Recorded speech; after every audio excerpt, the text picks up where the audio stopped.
안녕하세요. 네, 이제는 11번째 시간이 됐고요. 제2편의 범죄 원인론이죠.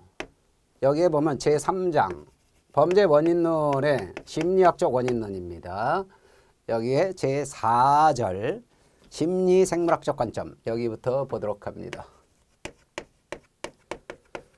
우리는 범죄 원인론을 보고 있습니다. 그런데 범죄 원인론에 대해서 앞에서 이 생물학적 범죄 원인론이 있다 그랬죠.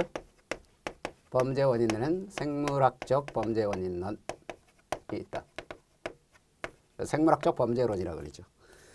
그 다음에 이제 심리학적 범죄 원인론이 있어요. 심리학적 범죄론. 세 번째 사회학적 범죄 원인론. 사회학적 범죄 원인론. 사회학적 범죄론이라고 그러죠. 이렇게 순서적으로 봅니다. 그런데 생물학적 범죄론을 봤고요. 그 다음에 이제 심리학적 범죄 원인론으로서 우리가 프로이드 봤죠. 프로이드와 애들러 이런 분들을 봤습니다. 그리고 힐리와 브론너의 심리학적 범죄 원인론 이런 문제들을 쭉 살펴봤어요. 그런데 이제 심리생물학적 관점에서 범죄 원인론을 보자는 겁니다. 심리생물학적 관점. 그러면 여기서는 심리생물학적 관점에서는 먼저 정신병과 범죄, 정신병질과 범죄 뭐 이런 것들을 보는 겁니다. 제일 먼저 정신병과 범죄 보도록 하죠. 여기서 정신병이 뭐냐 하는 걸 알아야 돼요. 정신병에는 세 가지가 있습니다, 여러분. 정신분열증, 조울증, 간질입니다. 정신분열증, 조울증, 간질이에요. 그러면 여기서 정신분열증, 조울증, 간질 세 가지 이 정신병과 범죄와의 관계는 어떤 관계가 있느냐? 정신병이 범죄의 원인이 될 것이냐? 이 문제를 보는 겁니다. 그러면 먼저 정신분열증과 범죄를 보도록 하죠. 정신분열증은요. 요즘에는 조현병이라고 그래요. 여러분 조현병이라는 말 많이 들어봤을 겁니다. 조현병 환자께서 여러 사람을 살해했던 사례 뭐 그런 것들을 언론에서 많이 봤을 거예요. 그런데 정신분열증이라고 그러는 건 옛날식 표현인데 범죄학에서는 여전히 정신분열증이라고 써요. 그런데 정신분열증이 별로 어감이 좋은 말이 아니다 그래서 요즘에는 조현병이라고 합니다. 그런데 정신분열증이 뭐냐 하는 걸 먼저 알아야 되겠죠. 정신분열증이라는 거는요.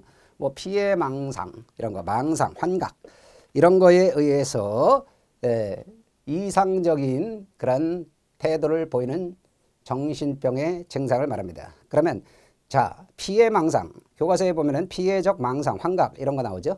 그리고 혼란스럽고 파괴적인 행동 이런 것 등으로 인하여 나타나는 정신병이다 정신질환이다 하는 얘기예요. 그런데 여러분 고딕체에 보면 뭐라고 되어 있어요? 정신분열증은 정신질환 중에서 가장 많은 형태다. 가장 많이 발견된다 하는 거 그거를 좀 받으시고요. 범죄와의 상관성 문제를 교과서에 양가로 이번에 써놨습니다. 자, 정신분열증은요.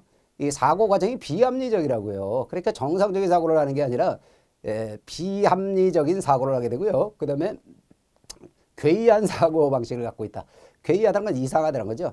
이런 사고 방식 그리고 이 부적절한 감정적 반응이 나타납니다. 그러니까 남들은 지극히 정상적으로 느끼는 것도 이 사람들은 아주 과민 반응을 하는 그러한 증세가 나타나게 된다는 거죠.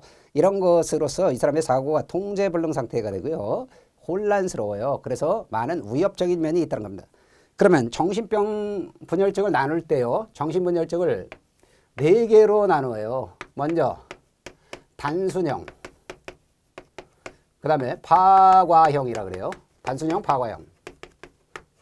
그 다음에 긴장형, 그 다음에 망상형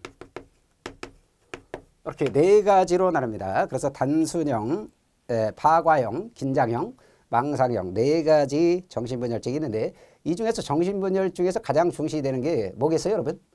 단순형, 파과형, 긴장형, 망상형 중에 요겁니다. 망상형이 가장 문제가 된다 하는 겁니다. 그래서 이 가장 중시되는 게 망상형의 정신분열증인데요. 이 망상 속에서 특정 사람에 대해서 특정인에 대해서 공격 행위를 할 수도 있다는 거죠. 그래서 특정한 사람에게 대해서 비행이라든가 범죄를 범할 수 있다. 이렇게 보는 겁니다.